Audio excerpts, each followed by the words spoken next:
Hello, I've been shopping in the toy section again and I've got myself an FAO Schwarz craft weaving loom, which is like a tapestry loom but with a heddle that rotates, a rotating heddle situation. That's what we all want. It's aimed at children, but I'm just a tall children, so we'll go with it. It's retailing for about $40 in Australia. This one you can see on the price tag, $39.99. I've seen it for $30, I've seen it for $50. Shop around. I think it's about $20 in the United States, but I'm not 100% sure. Shop around. I can't do these things for you. You have to take some responsibility for looking up the prices of things. I bought it because I have a tapestry loom that I bought for about the same price a few years ago at Spotlight that I never really got any use out of because I found changing the shed was a bit of a nuisance. And I know you don't really need to change the shed in a tapestry loom, that's kind of the point. But I was wanting to weave squares or rectangles, not necessarily tapestries. So I thought this might be a good option because it's very small compared to my normal loom, which is 60 centimetres wide. I can probably do this in the lounge room, in front of the tally, on my bed, in various places that I can't take my proper big loom. And that means I can kind of weave anywhere and anywhen. And I don't know that it's healthy to want to do that, but I want to do that. So I'm going to go and unbox this. You ever lose control of your face? Oh, it's terrible. I'm going to go and unbox this. We're going to see what's inside, and then we're going to weave up what they've given us, and then I'm going to try it with some yarn. So we're on a journey, you and I. Let's go. Okay, let's see what's in this box. I'm going to guess it's a little loom. How do I open the box? There we go. Not very exciting so far. Hang on. Get rid of them. Get rid of that. Here we go. So here is the loom itself. Get that out of the way. We've also got some shuttles. I'll have a look at them in a second. But first of all, the loom. And it's white, so it's not going to show up very well on this background. So that is the loom itself. It is... I didn't bring a ruler. Give me 1 second and a sneaky edit.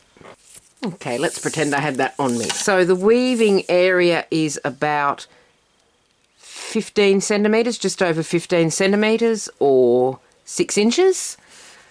The length I would estimate to be maybe 15, so probably a 15 by 15 square is doable. I'm going to zoom in a little bit so that you can maybe see that a bit better. There we go. We don't need the packing material. The actual width of the whole deal is about 24 by 23, so it's slightly not square. And in inches, that is about 9.5 by about 9. So we've got the loom itself with the rotating heddle situation. The thread for the warp is going to go through here, down, oh, can't see because I'm out of shot. Start down here, go through the heddle and then loop over these pegs at the back. So it's, as I may have said in the introduction, I don't remember, it's not the kind of loom where you can advance the warp and make a long piece. You have to just make the square. So on the shuttles, we've got these preloaded with some string, by the looks of it. Hang on. So we've got these shuttles here with the blue, the yellow, the red and the white. And that is basically, it's not thread, it is kind of a string, I would say. It's a shiny string. It's a pretty string, but it's not soft like yarn. But then again, it's not scratchy like string. It's somewhere between yarn and string. Do I have any instructions with this? I do. Look at this. So that's good. We've got the instructions, which I won't go into here because I'm going to read them to set up. What I don't have... Oh, okay. All right. So one of these shiny strings will be the warp. I don't have a separate warp bundle. So I'm going to go and set up. I'm going to choose which string to use for my warp, and or probably that one, I'd say, because that's not actually a shuttle. These are the shuttles. They're shaped. This one not a shuttle because it is just a bundle of string. So I'm going to go and set up, and we're going to see how this all goes. I'm going to make that more interesting visually for you. There we go. I'm going to go and set up and see how this all goes. Warping the loom is pretty straightforward. You just tie the cord on to the front, run it back through the heddle and then back around the teeth at the back, and you just do that back and forward until you've filled as many teeth as you like, and that's entirely up to you. I did the full width because I had enough cord to do that and I wanted to see how it would all go. Using this cord is really, really unpleasant. It is not nice to weave.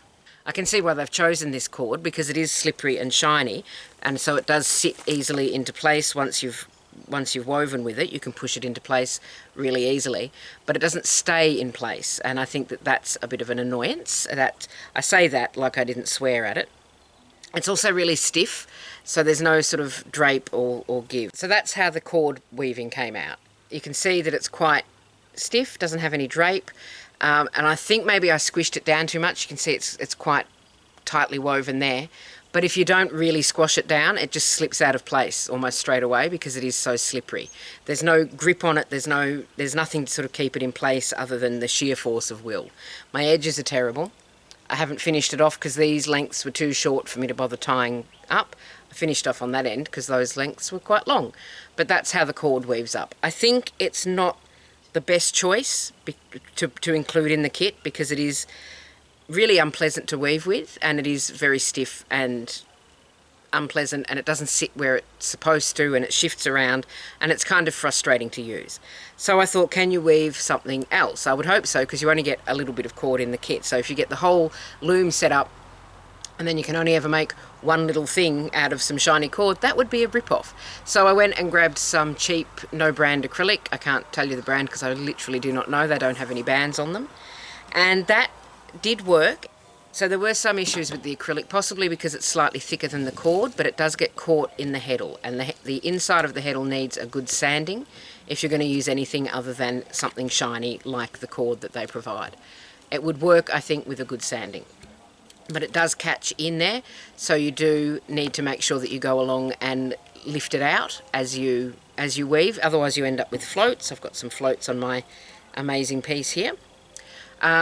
And it is hard to keep the tension on anything with any stretch. So the cord that comes with the loom has no stretch because it is basically just cord. The acrylic does have some stretch, and over a very short piece that I wove, that tension kept getting lost as it stretched out, and you only have a limited amount of wiggle room for your tension. So that's my little acrylic woven piece. Again, I didn't finish off the knots because it was too short and I couldn't be bothered. And it is very weft-faced. Now, for those who don't weave, weft-faced is basically that. You can mostly see the weft and not the warp. So here you can mostly see the purple and not the yellow. And here you can mostly see the yellow and not the purple because it is weft-faced. And there are some floats there because I didn't notice the heddle was catching. But it does work as a little loom. It's not a huge amount of fun to weave on, so I picked it up thinking that maybe I would use it for squares to sew together into something fantastic, and I'm not going to do that, I don't think. The first thing I'll say is it is freaking adorable, and every time I walk past it I would look at it and think, this is so adorable, and it really is cute, and it's so well built, like it's sturdy as. I dropped this so many times while I was warping it, and it's fine. But it's not really great for, even for sampling, I don't think it's going to work for me. Part of the reason is you always get that weft-faced weave because the spacing, the set basically is very wide. You're also limited, of course, in what you can use for warp because you can't get the thicker stuff through there. There's a bit of fluff on there from my acrylic adventures. And keeping the tension is really difficult. I've done an interesting edit there because I really messed up explaining how this tensioning works. So, it's a single screw in the centre that moves this bar up and down. You have your warp in place, and you can bring that bar out by having that screw all the way out, or you can bring your warp in a little bit by giving it a bit more wiggle, so that would be held in place by the warp. It's very off-centre, so this side is going to be tighter than this side. I don't know if that's in all of them or if it's just in mine. I do feel like I'm being a bit harsh on what is essentially a child's toy, but if you give a child something creative that they don't enjoy because it's frustrating or not fun, they're going to be discouraged, aren't they? And I have no children, so I'm entirely qualified to comment on this sort of thing. If you do pick this up for yourself or for your children, I would also recommend picking up some crochet cotton. You can get it really cheaply at places like the dollar store. All of the cheap shops will have crochet cotton. and use that for the warp, because it doesn't have any stretch in it, so the tension will maintain. It'll fit in the heddle, no problems, and you can use anything you want for the weft. So you can use your fun bright coloured acrylics or your wool or whatever else you want to use. Just keep doing that, that'll help, in the weft. But for the warp, I would recommend just some plain unmercerised cotton, and I think that would be a much more fulfilling experience for all involved. Oh God, that sounded good. Anyway, thank you very much for watching me play with what is essentially a cheap toy for children.